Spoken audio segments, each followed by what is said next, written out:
Yeah, hello everybody. I think we're live again. Live and direct here. Fucking part 1B. I just fucked up the first part. Part 1B of fucking Sunak at the Covid-19 inquiry. I hope you're all well. Thanks for joining me. If you fucking joined in again, I'll shut up and let you listen into this, and I'll comment as we go through. I might disappear here and there if we go make a drink saying. I'll need to move around. I'll see you in a bit. Thanks very much for joining me. Is from March through to May, by which time, as you rightly say, the COVID-O structure there's 8,000 people was put into place.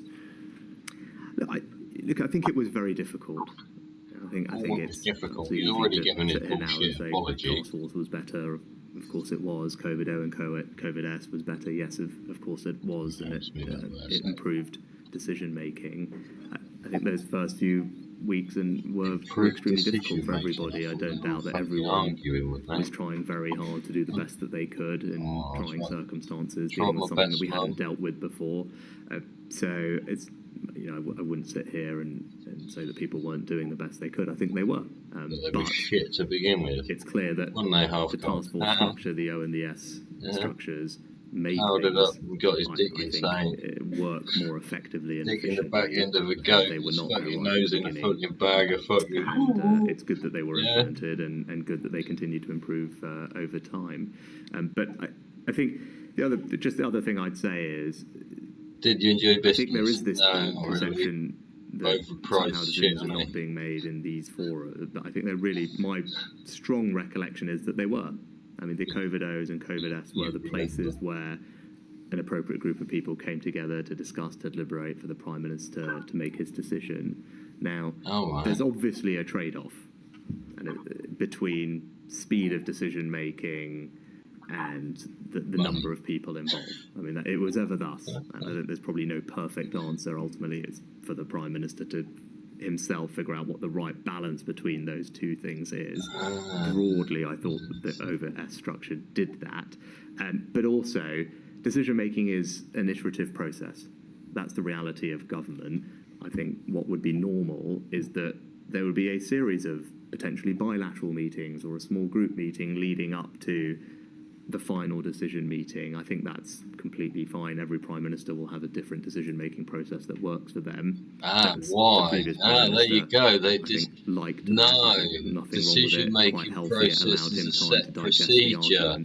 No matter what fucking part is in there. Being a series of meetings, considering this is why it don't work. Final COVID-O, COVID-S or cabinet meeting. Why it don't work. To take the final decision. No, the process should be there, set. It's a set process, set procedure, set way of dealing with things. But in the earlier period, so it's assurance of due diligence. The first lockdown and those decisions. So people don't get fucking blagged. The evidence from a number of like they've been blagged. There was a circumvention of cabinet governance.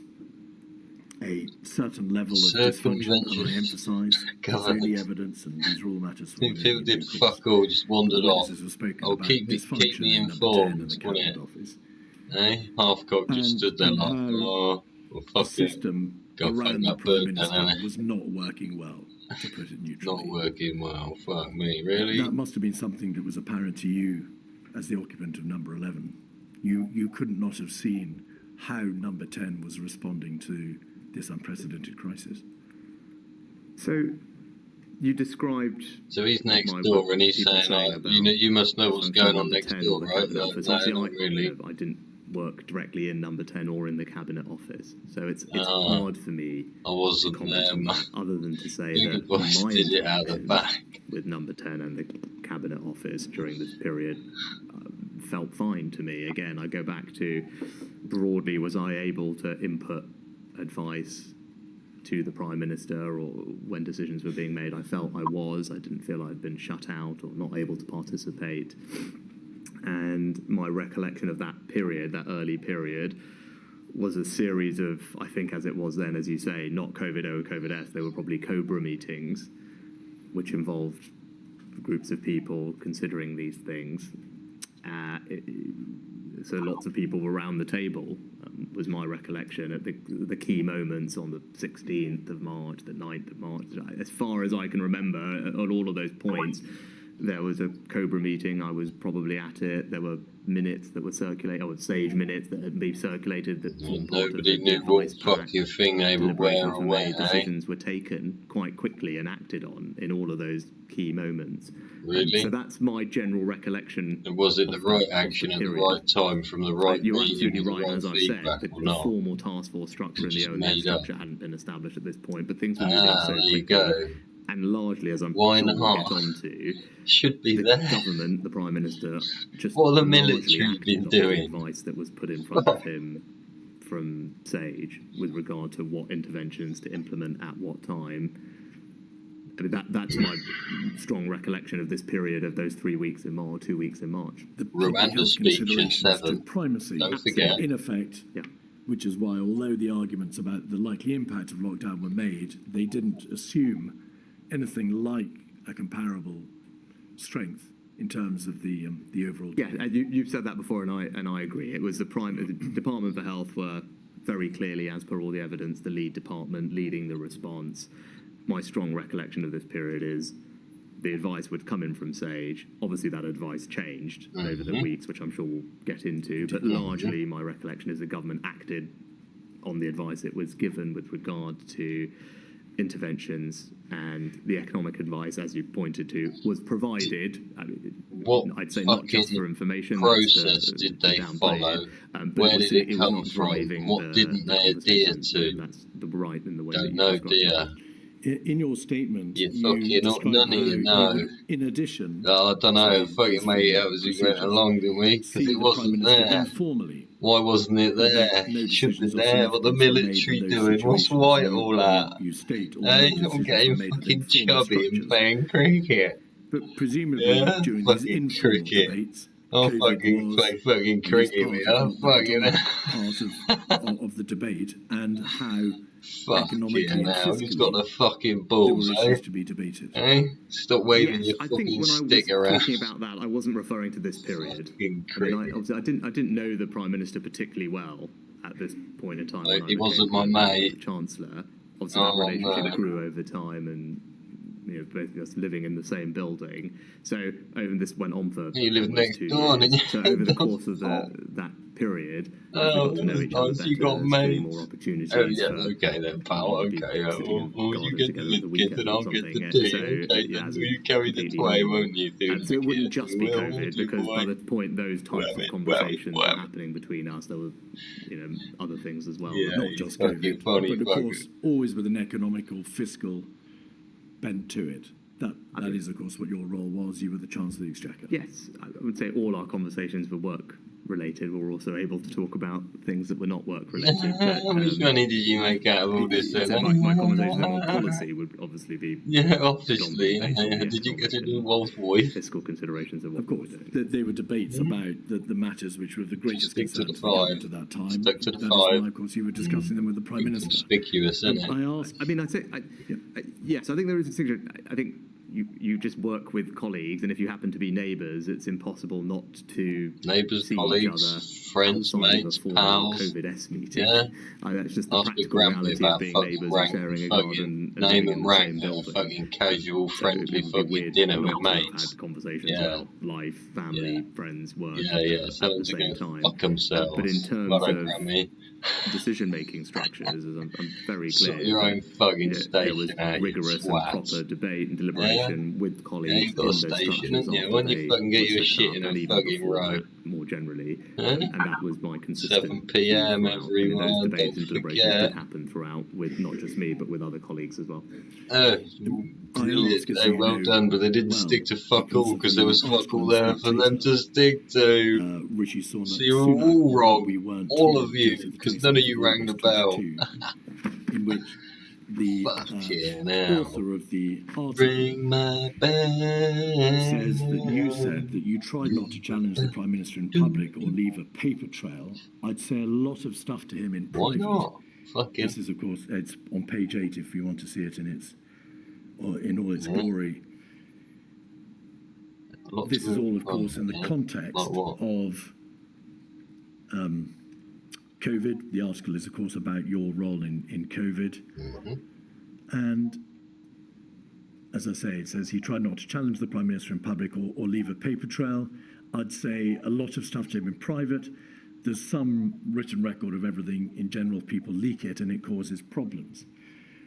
Why, if you were debating these hugely important topics with the Prime Minister, was it important not to leave a paper trail? Well, I think, as the article says, that's not something that I've said.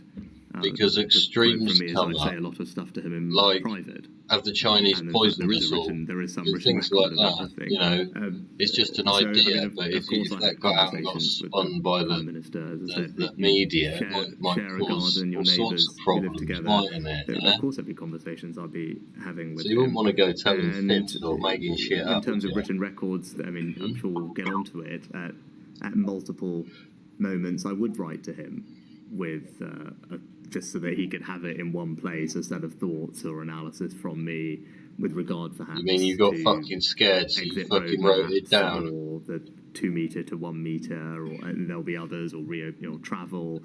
So there's there is actually, in fact, lots of different bits of evidence that you have and that we've provided of when I did actually write to him formally at particular points where I thought it made sense to lay out a set of arguments from me to him. And we will look at some of the bilateral. There are many, many bilateral meetings where formally your officials and yourself and the Prime Minister and his officials met is there? To talk about COVID-related issues. It's all the just emails if they pop up. This is like notes at the doctors and the hospitals, isn't it? They all run off notes.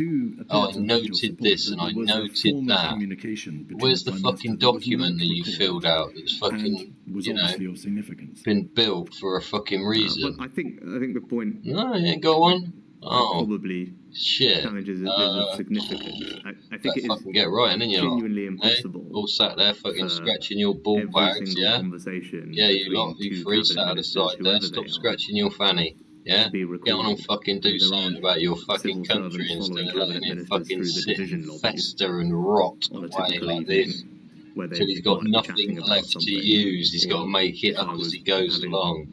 Lunch with our family in the garden at the same time that the Prime Minister was on a typical weekend in Downing Street. Hey mate, you were having fucking tea next to me, you fuckwit. We were barbecuing or something. I mean, your mummy and daddy were there. You come out with a tray, didn't you? Conversation between two cabinet ministers. Yeah, we sat there, had a fucking little family drink together, didn't we? Accept that. But I don't think you like my cigarette smoke blowing over you, did you? What is happening is when there are formal decisions to be made and formal conversations to be had, those are happening with officials, they are minuted, they're happening in cabinet committees or COVID-Os or COVID-Ss or in cabinet itself or in bilateral meetings.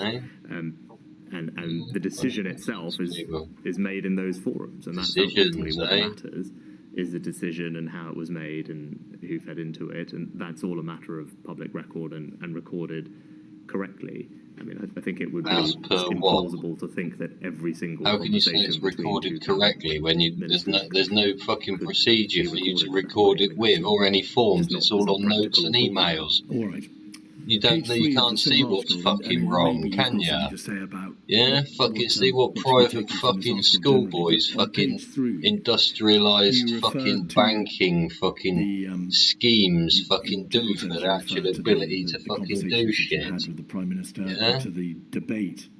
Couldn't run a fucking bar. This is what they're on about in schools today. You say a cost-benefit calculation, a basic requirement for pretty much every public health intervention, was never made, or at least that's what the journalist has said. Yeah, there you go.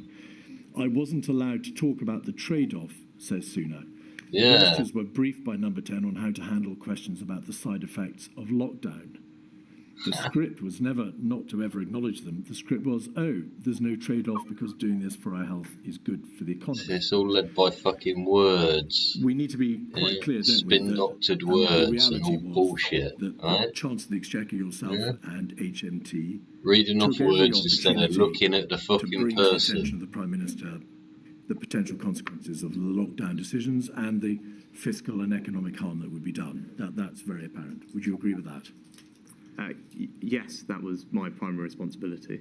And that's what we So did. why did you And if say you that look at you were open to saying everything, but then that 182359, document says you weren't able to this say is what was an on your analytical mind? note which Fucking hypocrite twat expressly refers with a to it being a smile. trade-off between continuing COVID-19 Fuck social off. distancing and minimising foregone economic activity and other costs. Was this a document produced by HMT dated the 22nd of April, provided to the Quad group of ministers, that's to say, the group of yourself, the first Deputy Prime Minister, Mr. Rabb, Mr. Gove and Mr. Hancock, Gove, Rabb, Hancock, was the Prime and Minister was him. ill. So a Treasury document that expressly addresses the trade-off between continuing social distancing and economic activity. I'm not familiar with that document, so I don't know if it's clear who You may it's not come know the from. individual document, but Well, I do recall, because the person who wrote it, I worked with him in a previous guise, and I don't think he did work at Treasury. I thought he was in a different department, so it's not obvious to me that the document does come from the Treasury or not. So I can't say that it does come from the Treasury. My point, though, referring to the quote you had from the Spectator article previously, was not about The individual substance of discussions representing that the were happening in company or government, not, as you I think rightly he said, means. and I was making the point about some of the consequences. Again, not just Consequences, economic, consequences. but the other Consequences, impacts in all consequences. other walks of life as well. The point was about the communication strategy. Yeah, and you've And just I said can certainly you sympathise just fucking actually totally with fucking went a back on what you just communication strategy that said. wanted to You simplify said he was things totally because we were open to dealing with saying something that was, everything, and then the again, document said I unprecedented. We wasn't didn't know able how to say people this, and now you're going to would say that you're open to respond, saying behave, everything. comply. You can't And keep so trying to the convince the same the fucking sense shit, was a pal. simpler communication strategy would Eh? be better for achieving that objective, and it was just better to focus on the health impacts, and because that would be the way to improve compliance. And I again have sympathy. That's a reasonable Compliance argument with what? to make. But that argument that was Improve made to achieve that what? aim came With- at the cost with- of not having from the beginning a broader conversation about the other impacts and other walks of life.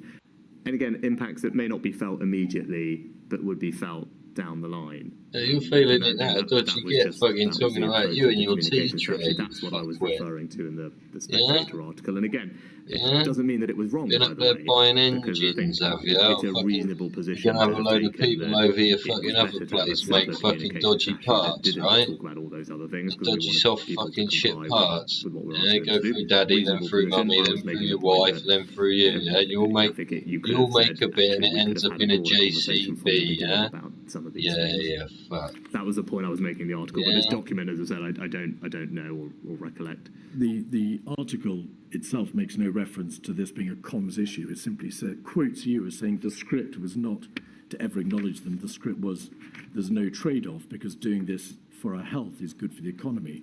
But you say that was just a question of communication. Yes, because policy. I think if you can bring it back. Page 3 of 280042.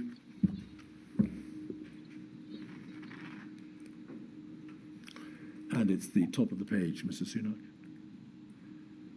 Yes, it was. That is talking about the comms strategy because it's what you're allowed to talk about. It says very specifically, and then again, not my words, but the author's words. Ministers were briefed by number 10 on how to handle questions about the side effects of lockdown. That again is briefing before people do media appearances, and the script, in a generic sense, probably refers to the standard what number 10 produces and still produces to this day as a kind of broadcast script or broadcast brief that has the government's overall public-facing narrative. So that is very much what those comments are talking about.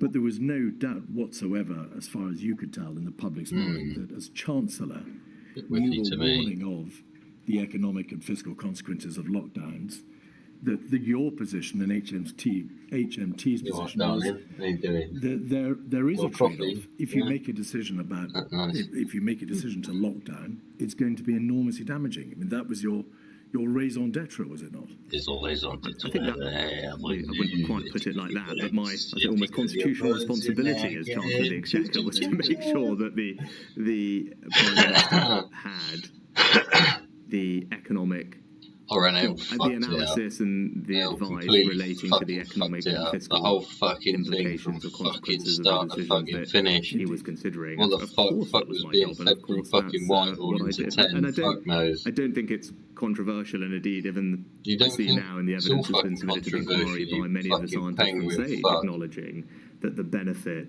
I think the chief science advisor at the time former chief science advisor said that the benefits of imposing lockdowns had to be balanced by policymakers against the social, health, and What other the economic fuck detriments that does they would that cause. mean? I think Professor Edmonds What, said like the price policymakers of had to weigh rice up and many fucking other how long a ethical, piece of string logistical, is, and you economic fuck? What a vague constraints. fucking statement And that again, was.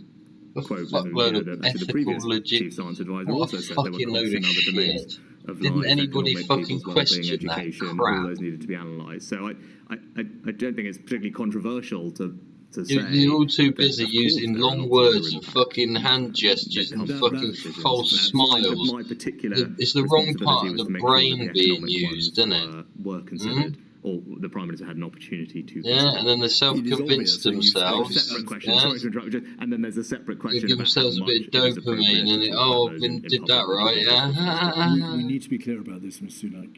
they're You fucking made no literally bones wired, about the fucked fact up. that there was a Yeah, trade-off. been fucking that wired there up were by like huge, fucking I don't know, self-evident, some devastating fucking economic dodgy and wiring, societal man. consequences Yeah, from the lockdown fuck it, decisions. fucking That is just put this obvious. plug The in whole here. country Yeah, knows that.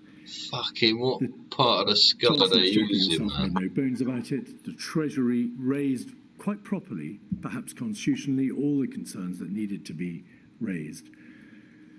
Did they? But you reject the Did suggestion, they? which appears to be given Who by said this that? Who said article, that was a that okay that thing to full present debate, anyway? the What nature did they of the present? trade-off, Is it another wasn't that properly woolly shit? It fucking identified, never or at is least wasn't nothing, can properly it? ventilated Full of by fucking nothing. you, It's like a fluff. perhaps because of Guff. briefings by Number 10. And I want to ask you whether that was in fact correct. Sorry, I'm not sure I understand the Did question. ministers brief you, or rather did Number 10 brief you, that you couldn't raise the obvious issue of the economic and fiscal harm that would be done by a lockdown decision? Was that not in fact a debate that was obvious to everybody, and it was a debate in which you played a full part? As I said, that debate was certainly something that happened in the deliberations. As we've Look to the previously judge, been he's discussing, lying. it didn't happen particularly extensively for the first lockdown because everything happened very quickly at that point and was driven, as I said, largely by the public health advice.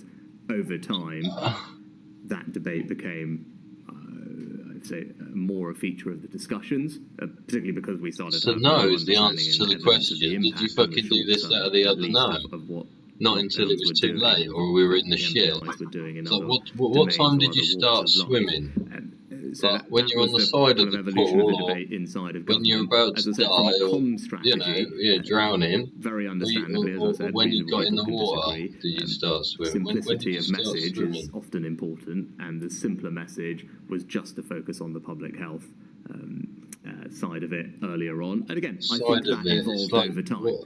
And if you It's compare all what was said fluffy in press again. conferences in the autumn, for example, non-specific, when these debates isn't were it? happening, it had evolved by that period of time. Earlier on, How was had it certainly not a evolved? feature. In what I way think had you can it just see that if changed? you Why watch had all the the press question conferences. changed, or And then when you get its to the relevance autumn, you become have, more I think, in the important, press or not conferences, a then much and then? more open discussion about the fact that there are all these other things that policymakers have to take into account. These aren't easy decisions, they're balanced decisions, they're all different types of impact. You had, whether it's Chris Whitty or Patrick Vallance saying all the things that I've just said in press conferences in September and October. I don't think you would find those that type of communications or forming part of the message earlier on in the pandemic. I think that's probably fair to say. Right. Can we have 236-586, page 1, please, which is an email from your principal private secretary. Principal And there's an private apparent one secretary. dated the 6th of June 2020. Oh, excuse me. The subject, Prime Minister, is read out Friday bilat. Is bilat a shorthand for the meetings that you had bilaterally with the Prime Minister? Yes. On NPI, non-pharmaceutical easements, non-pharmaceutical intervention easements, no actions for teams, just for info only. Your Principal Private Secretary says, following the inconclusive strategy meeting, the Prime Minister, Chancellor met and discussed the plan for NPI easements on Friday. No other minister included, shows the strength of the Chancellor's voice in these discussions. This email, did you see this email after the event? Did you see the readout? Do you recall? No, I wouldn't typically see these readouts.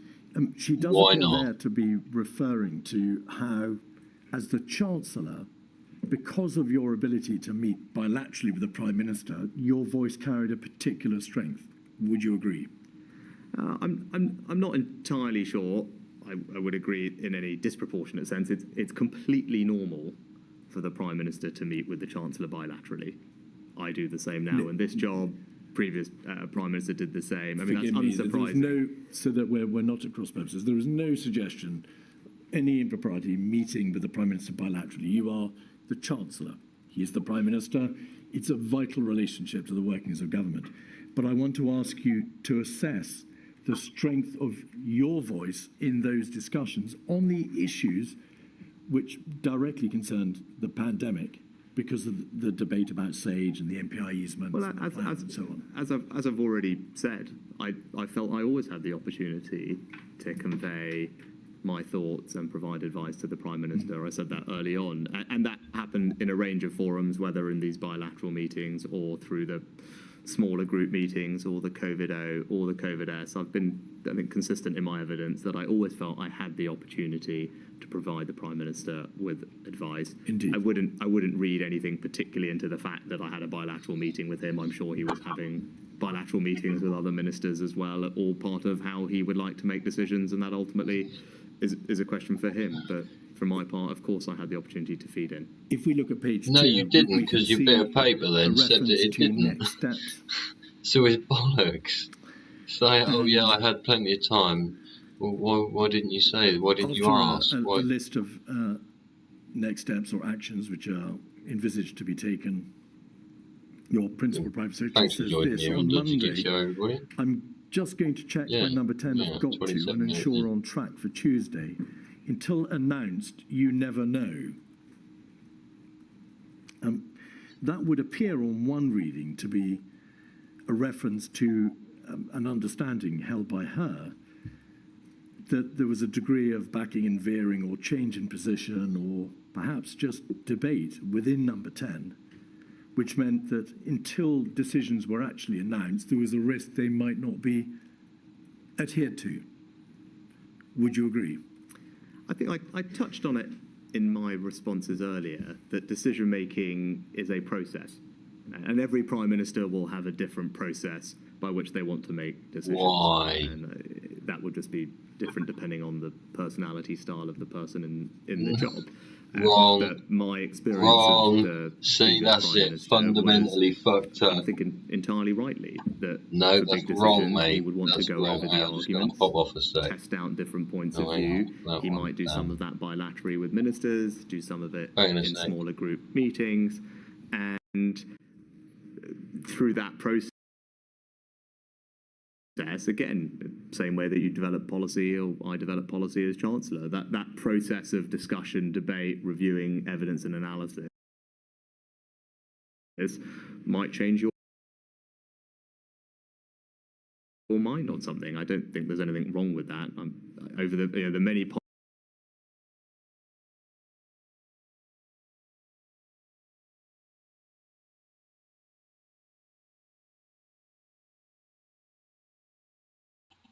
Oh dear, what is going policy on? development processes that I've personally been involved in as Chancellor, it might well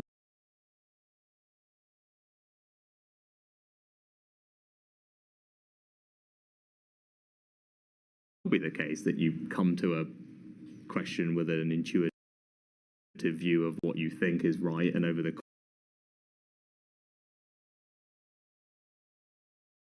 course of a policy development process, going over the analysis, the evidence, hearing from people, that you think, well, I did think that, but it's clear now, having reviewed everything, that that wasn't right, or we should do it a different way. I think that's entirely normal, particularly when you're dealing with something that is certain and unprecedented. It's not surprising that that happens, and I don't necessarily think that it is a bad thing. I think it shows that someone is engaging with the process and hearing from different people before you get to a final decision meeting in the right format, COVID-O, COVID-S, cabinet, etc. But I don't think it's necessarily, as I said, a bad thing that over the course of a process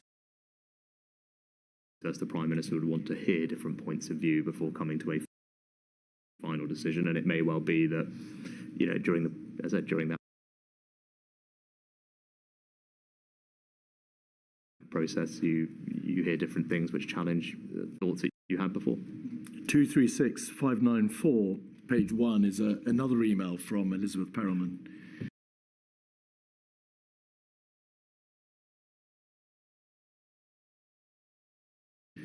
Various recipients in the Treasury. We can see at the bottom of that first page, the Chancellor in particular wanted to thank you, the economic team, the health team and the COVID team for all the work. The briefs and information meant the Chancellor was well armed to challenge and scrutinise the proposal. I should say this is dated the 9th of October, Prime Minister, and had a level of detail beyond the rest of the room which allowed us to make and land our points with a great result. An outline of the wider discussion is below, but afterwards there was a smaller Prime Minister Chancellor huddle, and the upshot is no final decision has been taken on the MPIs. And then over the page, please. However, the Prime Ministerial steer is that he's not minded to agree to the Cabinet Office proposal. His preference is either to do nothing or close pubs only. And then, under the bulleted points, clearly there is a high risk that this is unpicked over Friday the weekend. So 2 questions, please, Mr. Sunak. Firstly, the reference to the fact that there was a huddle between yourself and the Prime Minister after the general debate appears to suggest that with this Prime Minister there was an ability to get the last word in, to meet with him and to be able to influence his ultimate decision. And secondly, the reference to unwinding and unpicking a position which appears to have been agreed suggests that this wasn't an open-ended debate which led to a consistent decision. There was the ability to be able to unwind or unpick a position which had already been reached. Yeah.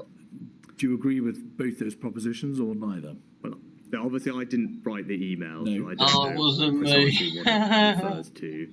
And is it possible that I might have had a chat with the Prime Minister once a meeting? Oh no, here we go. Look. Possible. You know, he might have said to me, that was interesting. I'm thinking X as a result of it. I mean, nothing. I don't think anything particularly wrong with that. Yeah, right? he's fucking guilty, isn't he? You reckon? Huddle or not, it might You be just reckon saying, he's just guilty, giving me a see? sense of where his head was at that particular moment in time. And again, I don't think there's anything particularly untoward If you about do it, that, we'll fucking be in this shit with money, and right? I've talked previously about decision-making processes, and ultimately there would be a final decision taken at an appropriate forum. It might well be that there had been an iterative process leading up to that, but again, I don't think in and of itself that is necessarily a bad thing. And again, I'm not entirely sure what this specifically refers to. You refer to the fact that there might be an issue as to where his head is at, where the Prime Minister has reached in terms of his thinking. And I need to ask you, because of the evidence which has been given by his former cabinet secretaries, his former chief advisor, his former director of communications, also by privately his chief scientific advisor, that he had a tendency to back and veer, to bear the impression of the last person who sat in him in terms of the debates which were raging in Downing Street, and that this led to a degree of chaos, or to use Sir Patrick Vance's words, operational inefficiency. It's not very, Were you really. aware No shit, Sherlock. Operational inefficiency.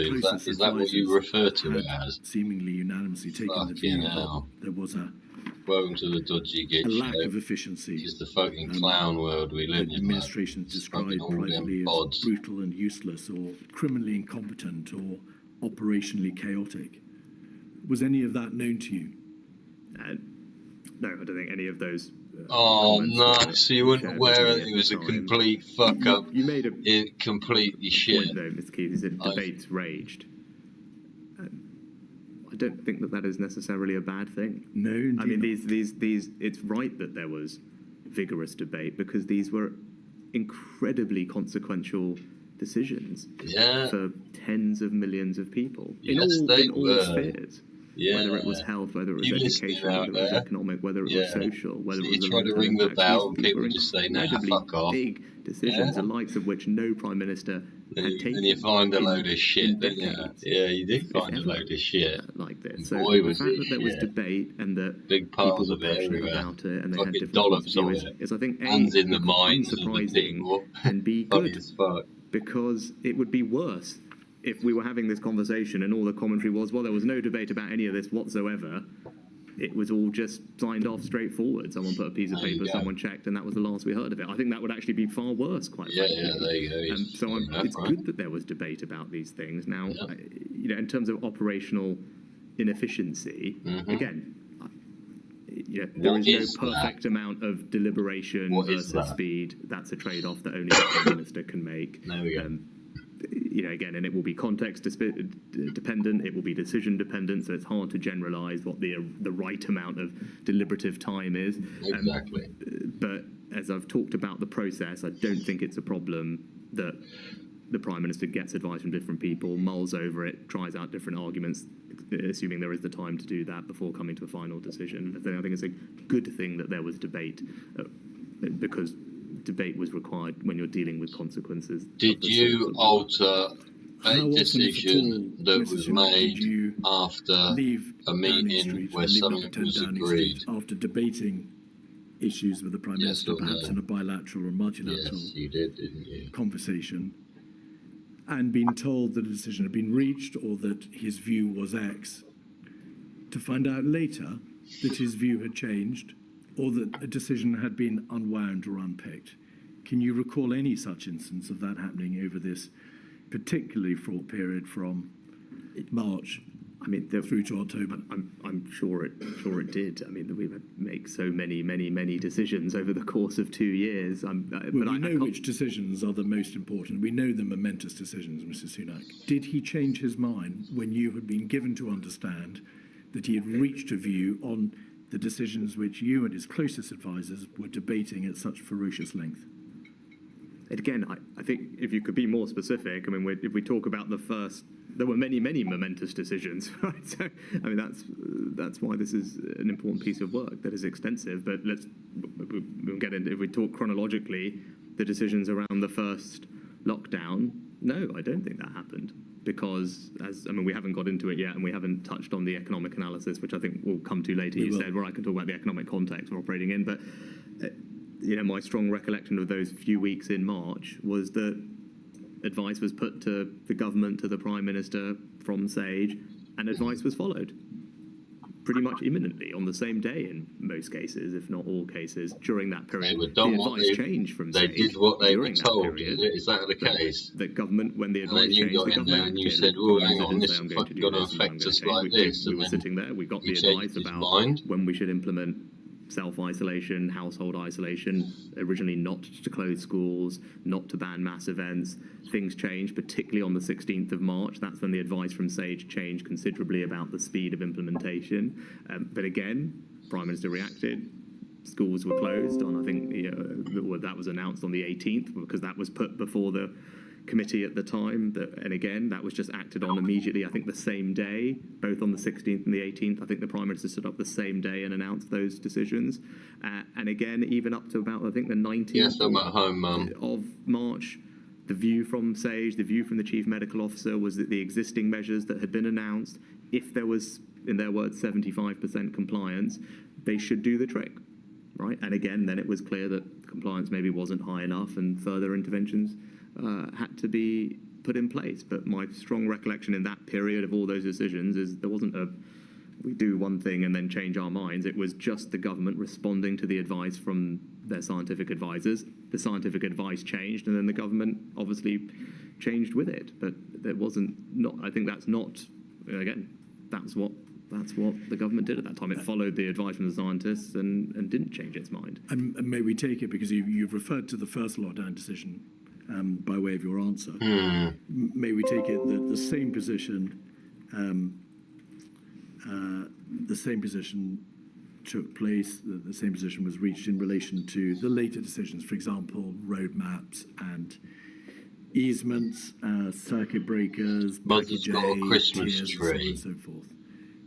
Are you saying that there was a consistent, clear position adopted by Downing Street after the debate that obviously took place, and decisions weren't made which were then unpicked, or that there was a consistent approach adopted? I mean, for those later periods. I mean, you just named, I think, almost 6 different decisions, all of which probably merit, and I'm sure we will have a fulsome discussion on each of them. But I'm asking you just generally, your impression as the Chancellor. Were you a Chancellor in an administration in which there was an absence of clear, consistent decision-making following full and robust debate?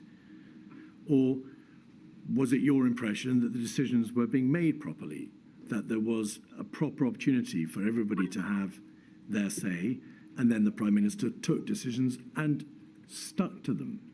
Which is it? So I can only answer for myself in terms of, did everyone have the ability they wanted to feed in? Ultimately, because I'm not, I don't know the extent to which other cabinet ministers felt that they were sufficiently included or fed in or met the Prime Minister. It's a question for them. I've been consistently clear.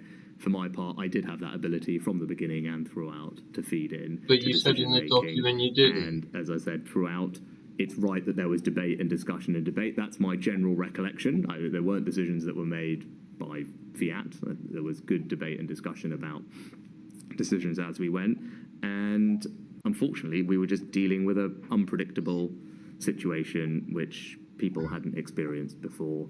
And so did things have to iterate as we went along? Of course they did, and we'll get into that, I'm sure, when we address each of those individual decisions that you mentioned. Now, in each of those, of course, there would have been a period of iteration where we adjust the circumstances or facts as they changed. Don't think that is wrong, and I think it's hard to generalise, but what we should do is go into each of those things in detail, as I look forward to doing, and I'm sure we will over the course of today. We will. The first lockdown decision was taken on the 23rd of March. In your statement, you relay, as you said this morning, your general impression that the recommendations which were being made in public health terms were strongly supported, and there was a sense of the sooner the better that they were implemented, because the majority of the advice, indeed the vast majority of the advice that the government was receiving in those weeks of the 9th and the 16th of March, focused upon the public health considerations, the exponential nature of the growth curve, the damage that would be done, and the ultimate collapse of the NHS, and of course on the number of deaths, the mortality that would ensue. Can you recall, Mr. Sunak, your take on and your recollection of the robustness of the data underpinning the proposition that the NHS would collapse? It was obviously debated by you and others at the meeting on the Monday, the 23rd. It was debated at all the COBRAs and the cabinet meetings hitherto. What was the understanding that you had? Was it undoubtedly going to be the case that the NHS would collapse, or was it a question of it's in peril, there are very grave concerns as to whether or not it'll be overwhelmed or overtopped, but we've got to see to what extent surge capacity and the heroic efforts the NHS itself could save the day? Where was the final line reached? I can't I can't specifically recall the analysis that was presented. My overall recollections of this period, which may be helpful for context, were obviously we were starting to get information coming in about COVID internationally. The general response was being led by DH. I think you will be familiar with the contain, delay strategy, which is what we were advised by the scientific experts to follow. The strategy was, as you said, to prevent the NHS from being overwhelmed. I vividly recall at the time the chief scientific advisor saying, and I think it's recorded in the minutes, that the strategy was not to completely suppress the disease, right? Which I think there was a misunderstanding about this, but that he was very explicit that wouldn't work, and that would just lead to a later second peak later in the year, which did overwhelm the NHS. So what they wanted to do was flatten the curve, change the epidemiological shape, and they were very concerned about going too early. Right, the general advice from them was they were worried about implementing these things too early. They said that in private, but also in private. That's weird. How can you act too early? But you're right. Increasingly, fucking bizarre. The advice we were getting was the NHS was imminently we wait until their skin's on fire and then we'll go and piss on them. Implemented. New modelling came out, I think, around the 16th, which changed the timing that Sage had worked to previously. Government acted on that, acted again on the 18th. And as I said, I think Chris Whitty on about the 19th was clear that the decisions we'd made, having closed schools at that point, were announced. So if there was good compliance, should be sufficient. That turned out not to be the case, and obviously subsequent measures were implemented. I don't remember the specific analysis that we were shown about the NHS being overwhelmed. I don't think I would have been in any position to challenge it if it was coming from the NHS at that moment. But and how much of the debate on that Monday revolved around an understanding of what the impact on the NHS might be? The reason I ask, so that you can understand the genesis of the question, Prime Minister, is that there was a great deal of information about beds and ICU beds and the number of beds and so on, and how many would be needed and whether they'd be overwhelmed and so on. But there was also a fair amount of information from the NHS as to what could be done by way of additional surge capacity, whether the NHS would survive, whether it could survive.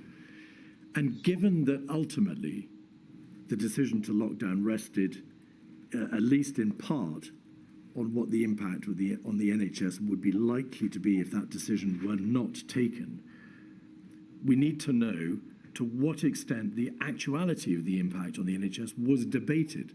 Was it taken as it wasn't, was it? That there would be a collapse and therefore you had to act? Was there it's Chris, isn't it? It's Chris, isn't it? Feeding it from both sides.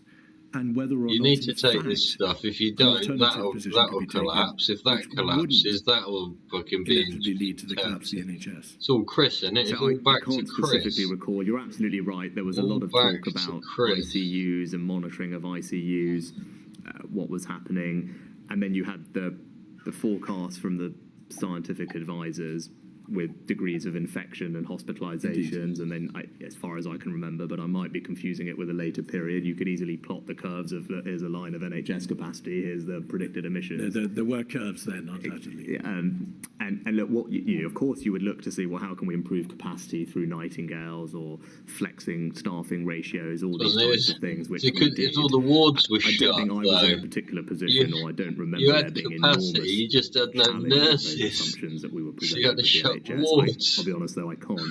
So that's why you didn't have any beds. But I think it was just what a fucking crock of I think it was largely taken if they were saying we were going to be overwhelmed in a matter of days or weeks if this carries on this projected curve. There wasn't an enormous amount of disagreement with that. Regardless, we should do everything we can to increase capacity, and I think we did, investing in Nightingales in particular and changing staffing ratios. Importing a load of nurses, wasn't it? Helped. I don't precisely, as I said, recall the data that was presented in the debate. But you are right. That was what was driving. Studying, right? Thing. I said it was. It was not a total suppression. I think this is where this issue of herd immunity came out. So sorry for interrupting. Can we address herd immunity and the other strategic or the conceptual issue separately? Sure. Just finally on this question of the NHS, in hindsight, Prime Minister. And you've looked back at the documentation from that weekend, of course, and on the Monday, and the Cobra meeting on the Monday at 5 p.m. and the Cabinet meeting, which took place afterwards, after the public announcement on the Tuesday. Are you surprised by a relative absence of hard data as to the direct impact on the NHS and on the amount of debate which was directed towards working out what really would happen to the NHS if, by contrast to taking that further ultimate step on the Monday, the government had simply waited to see whether or not the measures imposed in good faith the previous week should be given more time to work? So one of my more general reflections on this whole thing, but particularly on this period as well, is about data and access to good data. I think it's very clear that what's data early if you're on, all there just talking wasn't the about it in the quality fucking and hallway timeliness of the after data you've all in agreed all something areas at a that fucking you would have meeting? liked in order to make decisions. I think that There's no point that's making clear. decisions Now, because you're all that just improved over gossiping time. amongst I think so. yourselves. The good news is I'd like to believe if this happened again, actually we now Fucking know bizarre. the data that we need and are able to Who's to paying get it for whose in fucking terms of golf club monitoring the progression membership of the and all virus this or what's happening in crap? the economy, Oh no, testing, you all got me these a things, fucking including the BMX 20 years NHS. ago. Oh, Yeah, fucking hell, yeah. do I think Fucking at this moment in time the data was perfect? I doubt it was. I can't remember it precisely. I would assume it will be much improved today compared to as it was then about our ability to know exactly what was happening in various hospitals. And to your broader, so I think a general You didn't know reflection, what was I happening. agree, data was not as good as it could have been at the beginning. No I think that shit, improved yeah. over time and would be a Fucking big right. lessons learned for me. To Oh, your broader point lessons about learned. was there enough attention scrutiny done this? This was all happening very quickly as the Oh, advice was wasn't coming it? in from It the was over months and months and people on months, though, stage. wasn't it? It was essentially just acted on the Reactive. I think on the 12th, on the 16th, See? on the No wonder the 18th, child's on the got 20th, fucking and the bruises 23rd. all So over Anna, it. you're You referring just to days, and I think reacted, about right? it Bang. in my Yeah. head. So Forgive me, if you I could was going to- translate your There's Mondays and fucking Sundays no into dates, it would help me. excuse But now. those are the key dates No that I remember of the key fucking meetings. excuse. I think the 16th is when the advice from Sage changed about the Fucking timing of Sage implementation. advice, not Government, I think, Sage, made it's an fucking announcement Chris same day. Whitty again, isn't it? 18th again. Indeed. Down to Conversation fucking about Chris London. Forgive me fucking if Whitty, sorry, right? because we're going to be looking at after the break in a bit Chris more detail. fucking But Whitty, that's a okay. big I fucking didn't suggest titty, to you that the mate. data was not as it could have been at the beginning, to which you lent your assent by saying, I agree. There was obviously data before you and your colleagues from the NHS sit reps, which were daily. There was data in relation to the number of beds, the number of ICU beds, and so on. There was data in relation to the infection fatality rates, the hospitalisation rate, and so on. The broad position was plain as a pikestaff. You knew what the position was in the NHS, and you knew what the position was in terms of hospitalisation and fatality rates. My question to you is, are you surprised at the relative absence of debate in those final ultimate decision-making meetings as to what really would happen to the NHS if you decided not to impose a mandatory stay-at-home order? I mean, as I remember it, I think actually you have to remember there was all these scenes. Be What people vague, talk about eh? a lot was Lombardy. Hey, Rishi, why not just be Right? I think vague people about could, it? it was Mention in Italy, that somebody region else. of Italy. Yeah, there were these scenes mention of the somebody hospitals else. being That was somebody overwhelmed, else's fault. and I think that was very much in people's consciousness at the time. Was the scenes from Lombardy, what happened in Lombardy, and needing to avoid that happening in the UK. So I think that was the kind of emotional backdrop to these conversations. Well, yours or someone else's? And you're absolutely right. Of course, the NHS presented all the data on Bizarre. ICU and all that, and it was based on Bizarre. the combination of the scientific modelling of what was going to happen to hospital admissions, and the NHS saying, well, obviously, if you have admissions up here and capacity down here, that's a pretty poor outcome for everybody. I don't remember the degree of scrutiny over those assumptions of saying, no, There we guys go. are just Now he's talking being about very conservative. assumptions. Clearly, you can treat 5 times as many people as you think. I don't remember those precise conversations. They may well have happened. I wouldn't have any particular ability to challenge them, I don't think.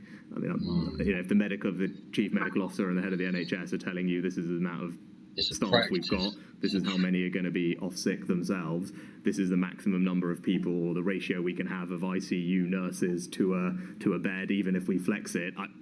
it's probably hard for me to say, well, you're wrong, right? I mean, I could probably say, well, they've done this over here or done this over there. But again, this is not my lane, so to speak. But there we go. This was, of course, How one do of the you most hold momentous someone decisions that's in the history of this legally nation. having a A go, great deal of water was passed under the bridge. practicing The decision taken Yeah. at that 5 p.m. meeting. on what when you say the Monday- 5 p.m. meeting, what date? Monday, the 23rd of March, the decision to impose a mandatory stay-at-home order, followed by the Prime Ministerial announcement, and then the Cabinet meeting the following day. It all revolved around that decision. My suggestion to you is that debate just didn't take place, or if it did, it didn't take place to the degree to which it should. Yeah, I can't precisely recall that particular meeting. Can't remember But, as I this. said, the track record of all those meetings, 16th, remember 18th, this. 19th, or 20th, and 23rd, was the government following the scientific advice that was put in front of it about the right MPIs to implement and at what time, Following based the on science. protecting the NHS, as you said. Thank you.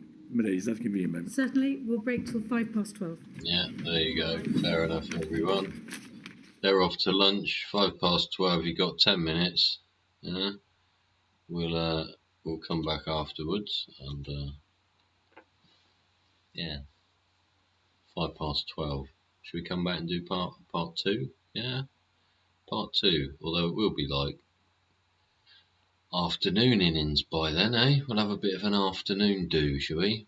Yeah. Right. I'll give you 10 minutes. You got till 12:05. Don't forget, ding the bell. You'll get notified in 10 minutes when I'm coming back.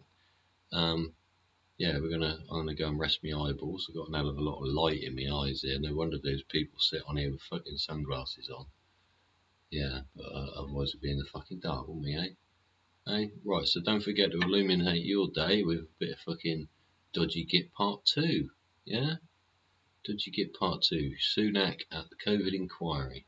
Day 1, Part 2 coming up in 8 minutes. See you then. Bye bye.